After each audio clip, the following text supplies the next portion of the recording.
ரூபாய் 1,00,000 கோடி இருக்கு, உங்கள் பணம் மீட்டுக்கொள்ளுங்கள் என பிரதமர் மோடி அறிவிப்பு. பிரதமர் நரேந்திர மோடி வங்கிகள் மற்றும் பிற நிதி நிறுவனங்களில் உள்ள ரூபாய் 1,00,000 கோடிக்கும் அதிகமான கோரப்படாத வைப்புத் தொகைகளை மக்கள் மீட்டெடுக்க வேண்டும் என்று உங்கள் பணம் உங்கள் உரிமை பிரச்சாரத்தின் மூலம் அழைப்பு விடுத்துள்ளார். நாட்டின் வங்கிகள், காப்பீட்டு நிறுவனங்கள், மியூச்சுவல் ஃபண்டுகள் மற்றும் நிறுவனங்களின் பல ஆண்டுகளாக கிடக்கின்ற ரூபாய் 1,00,000 கோடியை மக்கள் மீட்டெடுக்க வேண்டும் என்று பிரதமர் நரேந்திர மோடி அழைப்பு விடுத்துள்ளார். உங்கள் பணம் உங்கள் உரிமை எனப்படும் தேசிய பிரச்சாரத்தின் வங்கி கணக்குகளில் காணாமல் போன டெபாசிட்கள், செலுத்தப்படாத டிவிடெண்டுகள் காப்பீட்டுத் தொகை உரிமையாளர்கள் பெற வேண்டும் என்று பிரதமர் வேண்டுகோளை விடுத்துள்ளார்.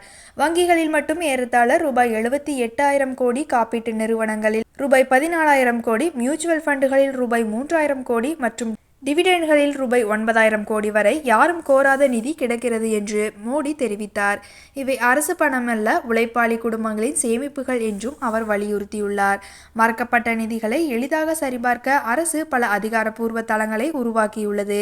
நாடு முழுவதும் தற்போது 477 மாவட்டங்களில் உதவி முகாம்கள் செயல்படுகின்றன. இதன் மூலம் கிராமப்புற மக்களுக்கு தனிப்பட்ட உதவி கிடைக்கிறது.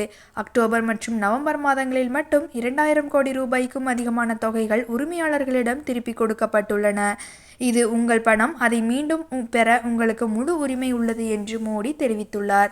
நாட்டின் ஒவ்வொரு குடிமகனையும் சென்றடையும் வகையில் அமைப்பு தயார் நிலையில் உள்ளது. இன்னும் அதிகமான மக்கள் தங்கள் மறக்கப்பட்ட நிதிகளை மீட்டெடுப்பார் என அரசு நம்புகிறது.